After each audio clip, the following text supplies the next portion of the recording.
The following is my conversation with Mark Hopkins. Mark is an expert in carbon fiber production and design.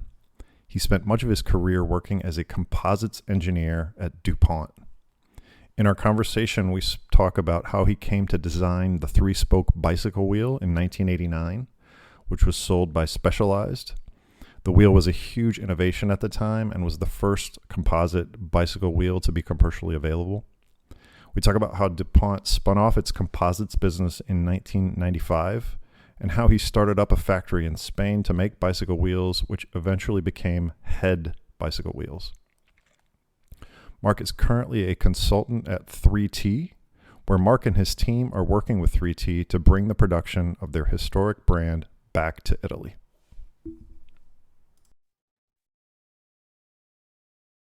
So Mark, thank you so much for taking the time today. I'm really excited to talk about the work you're doing with 3T, reshoring, and kind of bringing the production back to Italy for this historic brand. So I guess maybe just to get started, you want to tell me a little bit about yourself, where you're from, and then kind of what got you into maybe cycling initially? Okay. Yeah. Well, I'm from the US, grew up mostly in Pennsylvania, and my cycling began. I grew up in a rural area, and so riding was essential to go see my friends. So, that was transportation, basically. But then I guess I was about 12, we went to visit some friends in Canada, and a guy let me use his CCM 10-speed. And it was the first 10-speed I'd ever ridden. CCM is a big brand in Canada. You'd never used a derailleur before, really, or was it you had used derailleurs but No, never a no. 10-speed? Okay. I just had a single speed, sort of the Stingray type bike before that. Okay. And this friend, Mark, he let me ride his bike, and it was under the kind of in town under the street lights with the wind blowing through my hair and the sense of speed. It was just really addicting. I just fell in love with cycling at that moment, I think. The drop bars and everything. Yeah, drop bars. It was a traditional 10-speed bike. And so from that point on, were you able to then continue riding more as you got older? Well, then my parents got me a Jeton Interclub for Christmas that year. Sew up tires, cotter crank, kind of an entry level racing bike. And I started riding a lot more after that. And I started to get interested in the technology right away. I got a copy of Richard's bicycle book and started building my own wire spoke wheels.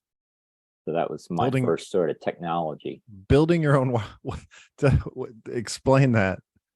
Well, back in that time, wheels were considered an assembly of parts.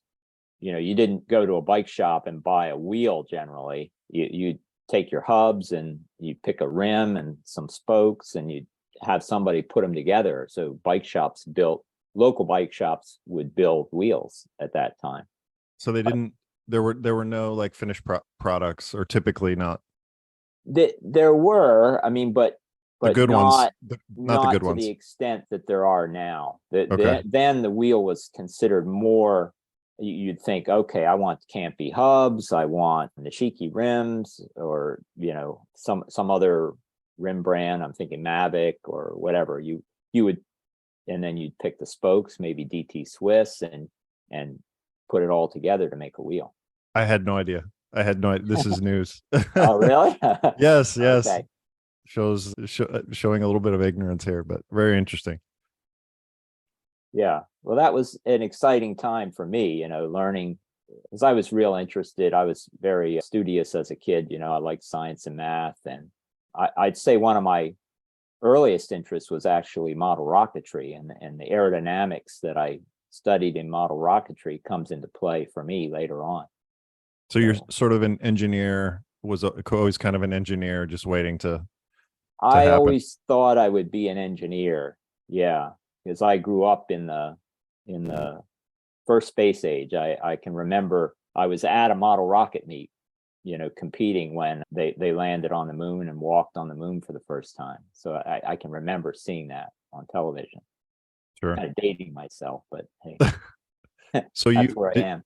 so you continued riding, and did you compete as well? I started competing as a junior and in USCF, US Cycling Federation races. I think that's now USA Cycling.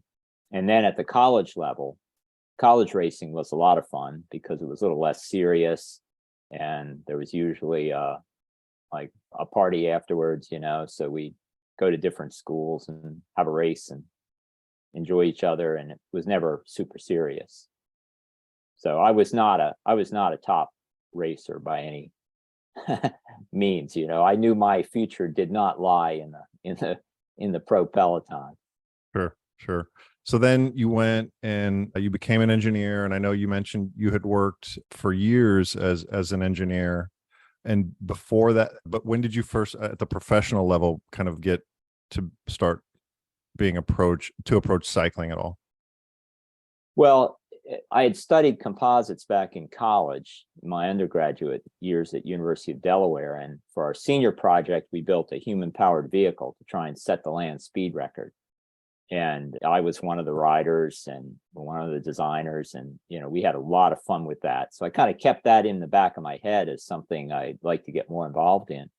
But you had Um, always observed the evolution of composites from the outside.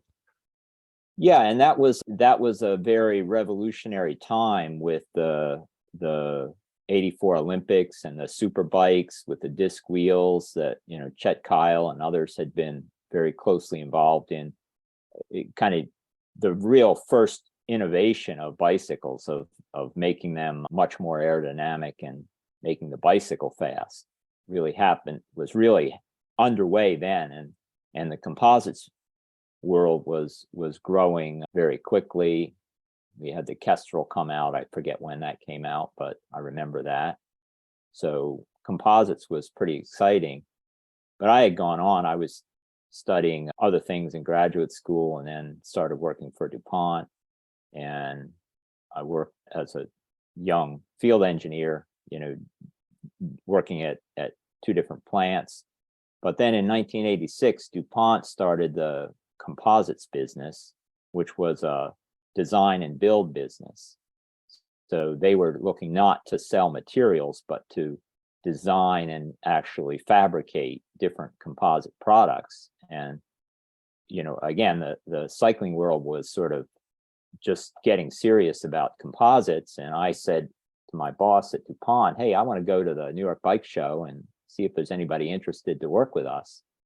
And I went there in 1987 and met Mike Sinyard of Specialized Bikes. Wow. And we talked quite a bit, and Mike was using a number of DuPont products at the time in his bicycles, the paint, the plastics, and other things. And he said, hey, let's get together and talk this over and see what happens. And so we started talking to each other at that time, and it was really Mike's idea that we would design a bicycle wheel and DuPont would manufacture this wheel. And we did that. And so the 3-spoke bicycle wheel was born in 1989, I think, is when we launched it in Milan, and Specialized sold it for another 6 years or so. Wow. And that was a DuPont material, but then was manufactured and sold by Specialized. No, that was very little DuPont material. It was completely designed and built by DuPont. Designed it with another DuPont engineer, and we manufactured it in Newark, Delaware, in our composites factory, alongside satellite parts and other things that we were jet engine parts, things we were making at the time. Wow. That's really cool. So that was a huge innovation at the time. Yeah, we designed it, and then we tested a prototype in the wind tunnel. We worked with Chet Kyle to do the testing, and the bottom line was, compared to the box section rims that were standard at the time, this wheel would say a pair of these wheels would save a mile an hour, would increase the speed a mile an hour at the same workload compared to the other wheels. So we Wow. thought okay, this is huge. This This is a is something, yeah. benefit. And so we got that, gave us the go ahead to go to the next step in the project, and we went from there.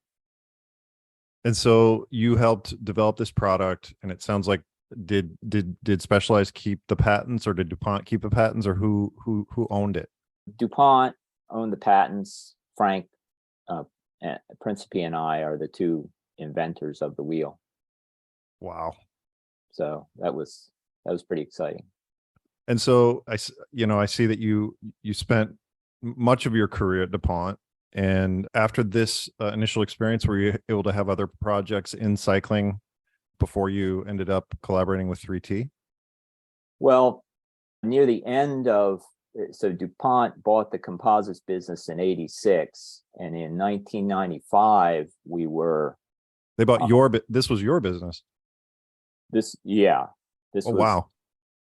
well, the what do you mean by your business? They bought this composite business from work that you were doing, or was this No, something? Oh, okay. DuPont actually bought the composites business from Exxon. Okay. Exxon, and this is way before your time, probably. Exxon, it was called Exxon Graph Tech, and they made satellite parts, but they also made bicycles in the mid '70s. People like Wayne Stetna and others may have ridden those bicycles, but they were the first composite bikes. I think they had either aluminum or titanium lugs, so they were tubes, screwed into or glued into lugs. So that was the business we bought, but we didn't buy the bicycle part of the business. That was just something that I had been aware of at the time. Okay. But near the end, so DuPont was selling wheels to Specialized, and in 1995, DuPont was doing some deals in Spain, and they wanted to have a product that the Spanish could license and build for us. And so they decided the bicycle wheel would be something to move over there. So we worked with some investors in Spain to build a factory to make bicycle wheels in Spain. And I started up that factory in 1995, 1996. And then later in 1996, DuPont decided, as big companies do, that we're getting out of composites altogether. $1 billion business. We're going to get out and go on to something else. So at that time, I had known Steve and Annie Head for a long time, and we sold the business to them. And so they began making the 3-spoke bike wheel and branding it as a head wheel. Specialized was out at that point, and it became the Head 3. And they Head is producing huge. for another. Yeah, they're still working. I mean, they're still going. I think Steve is not. He passed away a few years ago, but the business is still huge. Oh, yeah. In triathlon. Annie has kept up with that, but at the time, Head was really a big name in triathlon and time trialing, and they were supplying. Steve was really an innovator on the technology side, and you were part of that, which is really interesting. Yeah, so we would always. When I went to the bike shows, I always had a good time, going around and checking in with the other bike wheel makers, but always the most fun was stopping to see Steve and Annie at the show, and they were always friendly and welcoming, and so I knew that was the home I wanted the wheel to go to when the time came, and they kept the business and continued making bike wheels in Spain for another 20 years. So you prepared, you did all of the work building this factory, getting it ready, up and running, and then, as you mentioned, that the company got out of it. So at that point, you were back to, I mean, typically you were working on projects always in composites. Well, there was a period there. I had my NASCAR years. NASCAR racing in the U.S. a big thing, and so I ran. DuPont sponsored a well-known driver, Jeff Gordon, and I ran that sponsorship from the corporate side, which included, customer hospitality and managing the sponsorship and whose name was on the trunk lid of the car, every weekend and that sort of thing. So I did that for 3 years, and that was kind of my own little business because I had to work with the different DuPont businesses to basically buy the sponsorships from me, and that's what paid Jeff Gordon and the team for their part, and organizing hospitality events for anywhere from 50 to 1,000 people every weekend, more or less. So that was 3 years of that, and kind of the engineer in me really had a good time because usually every weekend I go to the races, I had what's called a NASCAR license, so I could go almost anywhere on the track, down into the pits, and watch the teams working on the cars, and it was a good time. That's level technology, like at very high level. It's not like Formula One. NASCAR was more basic, things you could relate to than Formula One. Say Formula One is super high tech, but it was a lot of fun still to see, how they build a car. I went to our shop, Hendrick Motorsports, down in Charlotte, and saw how they basically build a car from scratch for the races. So it was very interesting to see. But then, so I did that for 3 years, and then I switched. DuPont was starting up a Six Sigma program, and Six Sigma at DuPont was being a project manager, basically, for different types of business improvement projects. And so I went into that in the agriculture business and spent the rest of my career doing that. But now you're retired from DuPont, right? Yes. And so how did the opportunity with 3T come about? Well, so we mentioned Steve Head earlier.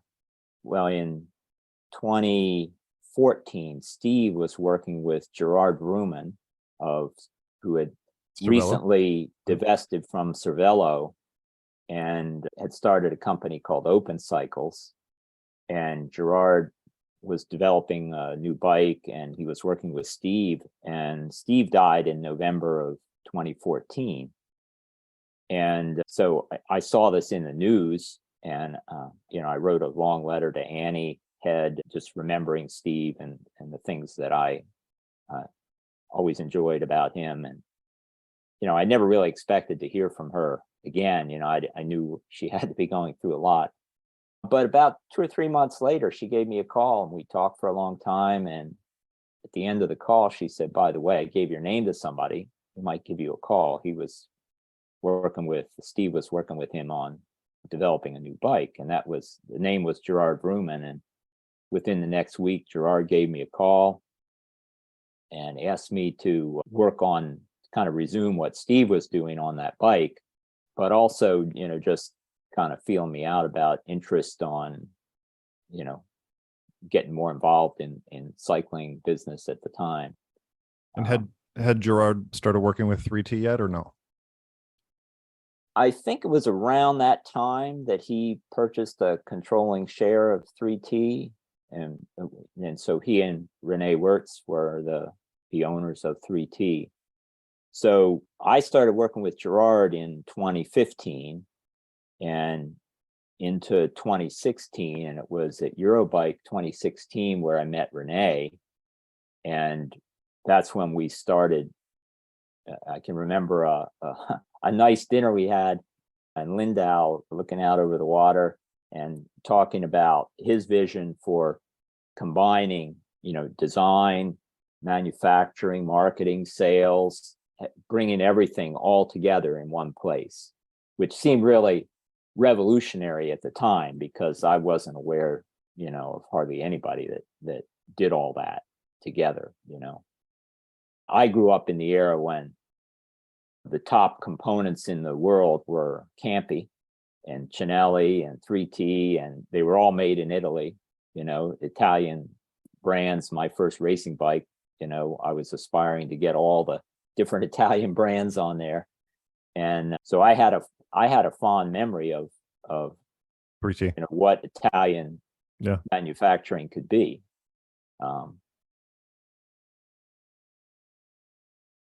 And so this vision How were you guys able to then make the next steps?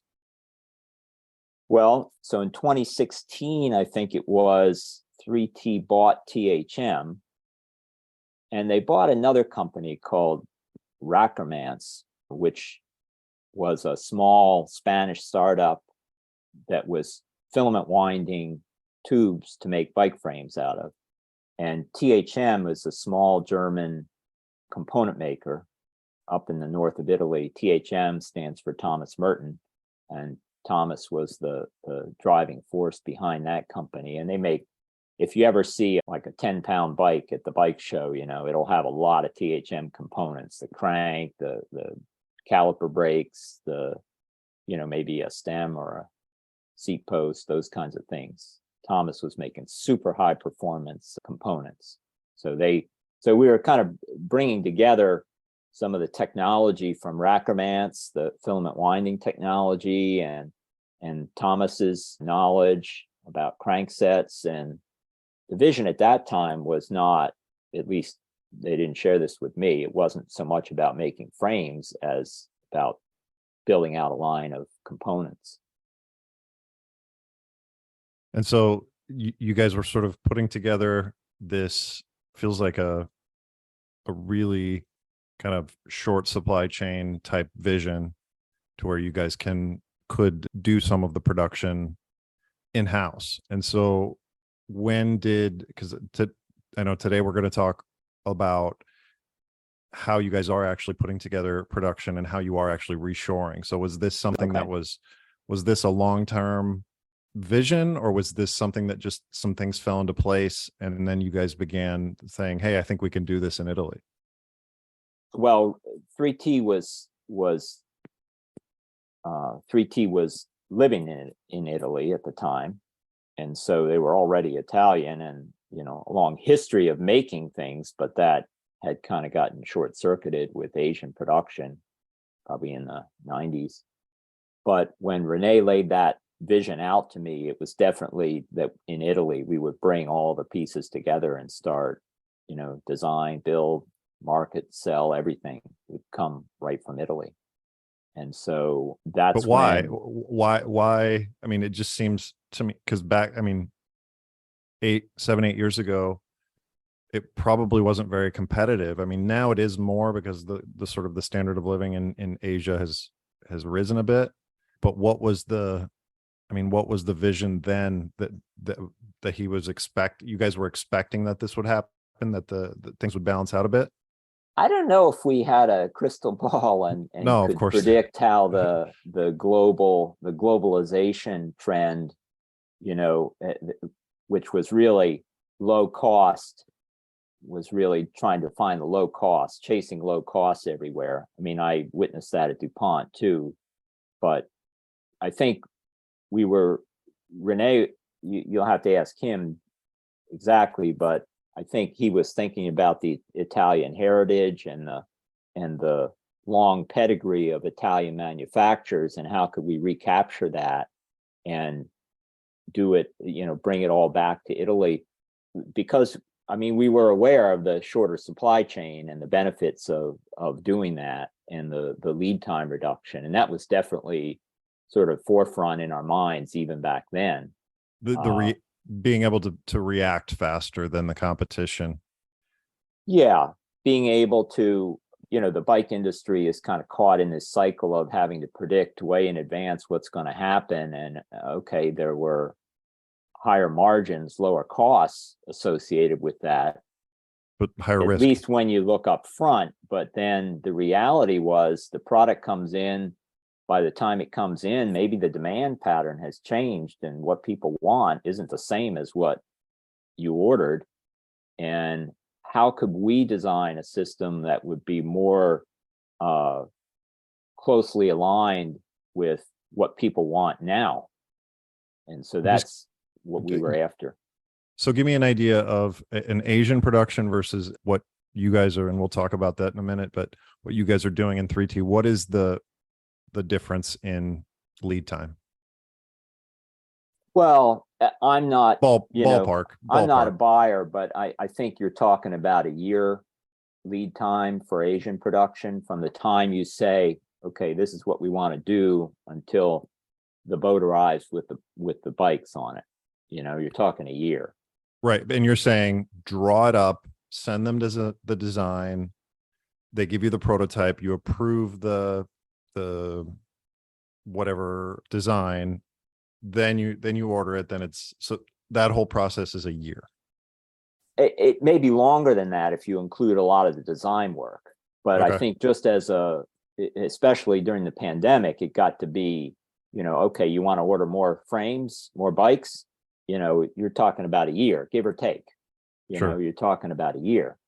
And in the context of what you guys are doing now. Well, we still have the design and build part, but back in November 2021, we demonstrated we could put an order in the system on Monday morning and have a frame come out of the molds on Thursday. So we had an extremely short lead time. Now that was without any real volume, going through. This was just a demonstration of, okay, if we want to see how long it takes to get from saying, build me a 54 centimeter Exploro to having that come out of the mold, that's how fast we can do it. Now, painting is obviously another matter, Sure. and that adds considerably to the lead time. But we're talking, a month compared to a year. That, to me, that's a huge difference in response time. Sure.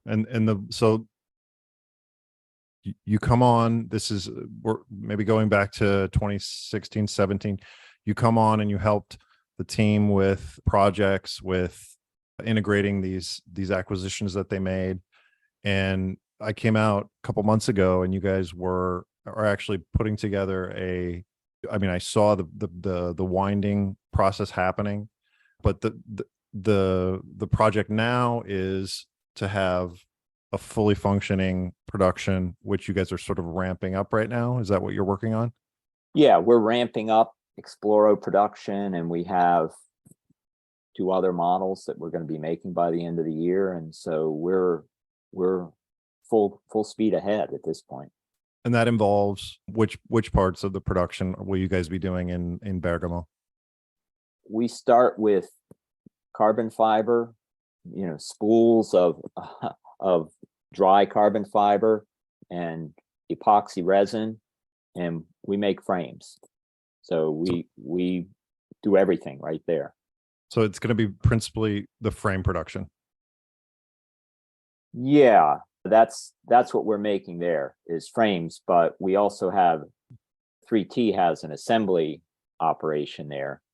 So we assemble we assemble bikes there. We also do assembly in other regions. 3T does, but the part that I work with is actually a subsidiary of 3T called Composite Jazz, and that's the carbon bike frame manufacturing. We also make the Torno crankset. Okay, so you guys, right now you are helping the team put together. You guys have a series of projects that are happening now, and I guess what are some of the challenges that you're having to face, kind of getting this production up and running? Yeah, the challenges stem from the fact that we can't compete on an hour for hour basis with Asia.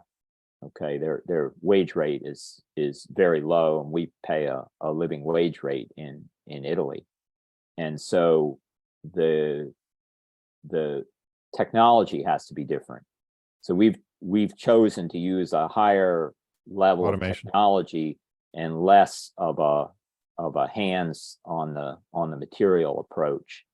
And so that filament winding technology that was started by Rackermans has been developed further, in our facility, and we're improving it and we're changing it. So really our main focus in Composite Jazz is not on designing bicycles and what should the wheelbase be and the rake and the styling and all that. Our mission is really to develop the systems that allow us to build high performance composite parts at low cost, low variability, and high throughput. That's really what we're focused on. And this is something that you are in the weeds right now, making innovation, making breakthroughs. I'm assuming, kind of trying to invent some of these processes on your own. Yeah, the tooling design is changing constantly, the approach to the tooling design. And what we're trying to do as we go is figure out, well, the part that I bring to this is the Six Sigma and lean technology. So lean is all about doing the right things and not doing things that the customer doesn't value. The customer doesn't care how many times we walk across the plant floor to pick up a tool or to move the part from point A to point B. And so we want to minimize that work. And then the Six Sigma is really about reducing the variability. So how can we consistently produce the part in an excellent way to reduce scrap rates and reduce time spent doing, repairs or things like that. So my effort really goes into, looking at the projects that we're doing, trying to help the team, focus on the right things there and encourage their thinking about reduction of efforts and how do we make more with less effort. It's not about working harder or faster. It's about how do we take away the things that you don't need in order to make the part with the least amount of work and to do that consistently. And so you guys are essentially putting together a production, not from scratch, but you are developing this production, ramping it up. And so that's involves a lot of learning. I know when I was there and I was talking to you guys, it was very apparent that you guys are still doing a lot of learning. But I guess with regards to COVID, and we all know how devastating that was on the supply chain, were you guys you guys had already started doing some production in Italy, or I mean, were you guys able to benefit a bit from the work that you're doing already, or is this something that just was already kind of in progress, and that with COVID, I guess I'm just trying to understand if you guys were able to benefit from any of these, the stuff that you're doing during COVID. Well, during COVID, there was definitely a slowdown because Italy was quite locked down, and Bergamo, where our facility is, was kind of the epicenter of COVID. And right, but there was just that short period of really lockdown, but you guys were able to get back up and running much faster than other people. Well, we were able to keep going in part because we had a 3D printer, and so we were making parts for face masks. And so our engineer one of our engineers would come in every day, and he could get a pass to travel to the plant because we were making, essential medical equipment at that point. I read that you guys, were helping make ventilator parts. And so, it's the ventilator parts. So once he got that started, then he could work on the other the other Okay. stuff since he was there. So we had a little bit of benefit from that, but it was still a very hard time for everybody, during that period. But we kept going, but it was at a lower level. That was still, I would say, in the research. Early in the pandemic, we were still in the research side of things, and Sure. Once the vaccines were developed and travel opened up, then I could get back there. So that was late 2021 when I was able to get back, and that's when we really started to apply flow manufacturing to the what was then really an R&D process of making frames one at a time. And we started demonstrating that we could put the design in on Monday and get the frame out of the mold on Thursday. So that was an exciting time to see the team succeed at that. And so when I saw you guys, there was one production, a winding machine that was running, and Maybe just give us an idea of like what the plans are in the next couple of years, what you think you guys kind of have in store, what sort of how much production you want to be doing in Bergamo. Well, from the time you were there until now, we're we've ramped production up some. We expect more. We have more winders that we're assembling. So, we have a small crew and we do a lot of the things on our own. So that's, I think, one of the things we didn't touch on, but one of the things I learned from Specialized and from other people in the bike industry is that if you work in Asia, you spend a lot of time teaching them how to make, high performance bikes and parts, and then you kind of lose control of the technology. One of the essential bits of what we're doing is that we're retaining the technology, and we're not teaching the whole industry how to do our process. So Sure. we're kind of keeping it as a closely held Proprietary. Yeah. proprietary, and that doesn't always involve patenting things, because in patents you have to disclose things.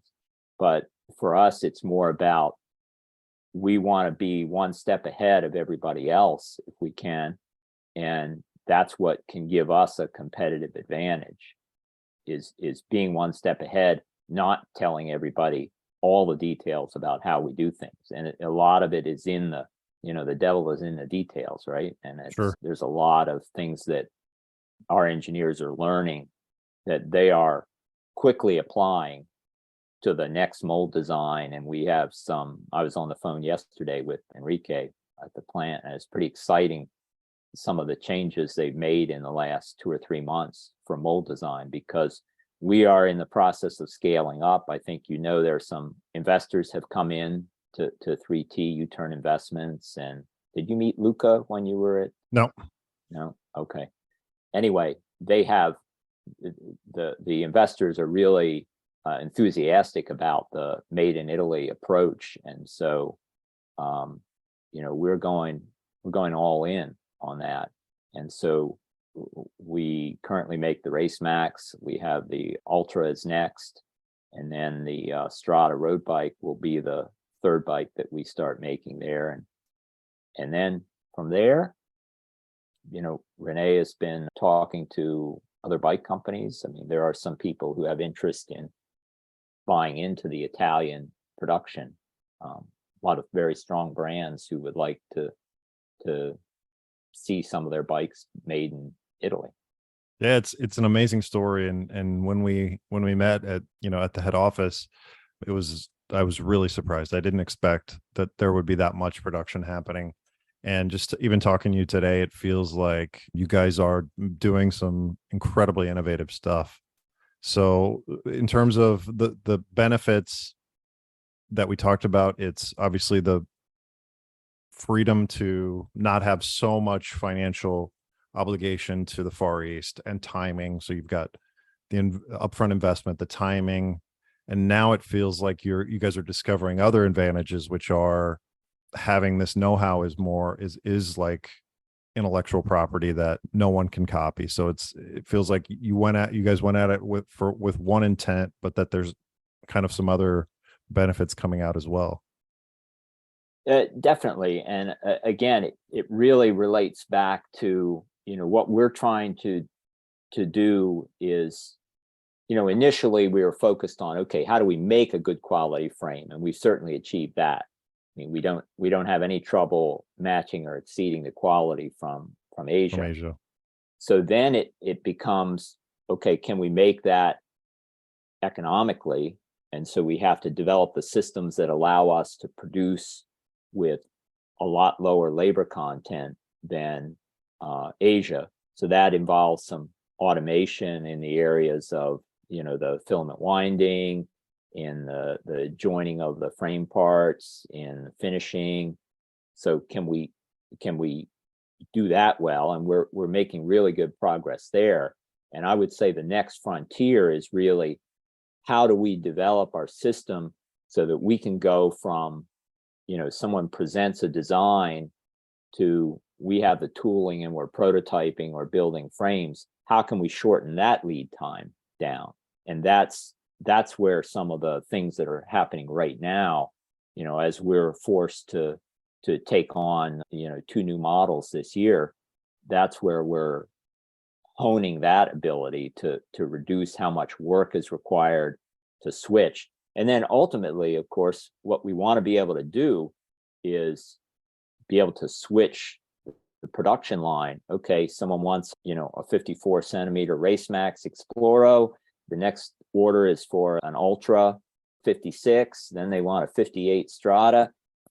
How can we get to one piece Modular, flow?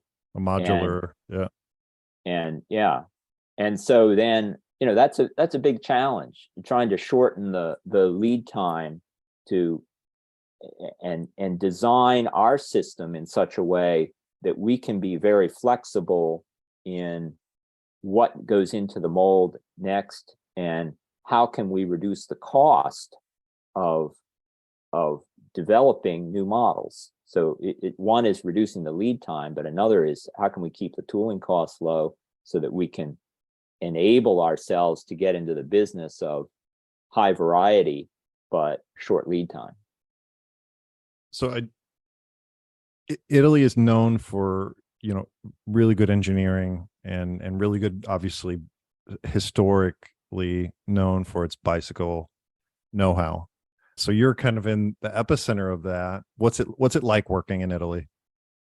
Oh, it's super exciting. I mean, the cycling culture there is like nothing I experienced back in the US where I lived. I mean, this is, you go out on a Sunday ride, and a group will ride past, and they're all pro tour level bikes, people just out for a Sunday ride. And we were Enrique, the plant manager, and I were riding over Roncola back in June or back in May last year, and we're riding over Roncola, which is on the Tour of Lombardy route, okay, which last year was won by Tadej Pogacar. I think he beat Fausto Masnada, and so we see Fausto Masnada riding up the hill the other direction. So he's a local. So those are things you look at the KOMs. It's all the pros, top riders, the pro riders from the area. So it's neat to be immersed in that. And there's a lot of other manufacturers in the Bergamo area: Limar Helmets, Vittoria, Santini. So it's exciting to be there with that heritage around you. Yeah, I hope when I'm retired, I can do something maybe 10% as fun. But no, I really am feeling thankful that we were able to talk, because I think we are giving the people that, will have the opportunity to listen a look at really bleeding edge innovation with regards to Italian bicycle production. So I really appreciate you coming, and tell Renee, thank you for introducing us again. So, but thank you again, Mark, for coming on. This was really fun. And like I said, it was very interesting to dive into this stuff. And hopefully next time I'm out in Bergamo, you'll be there too, and we can, I don't know, have a ride or a coffee together.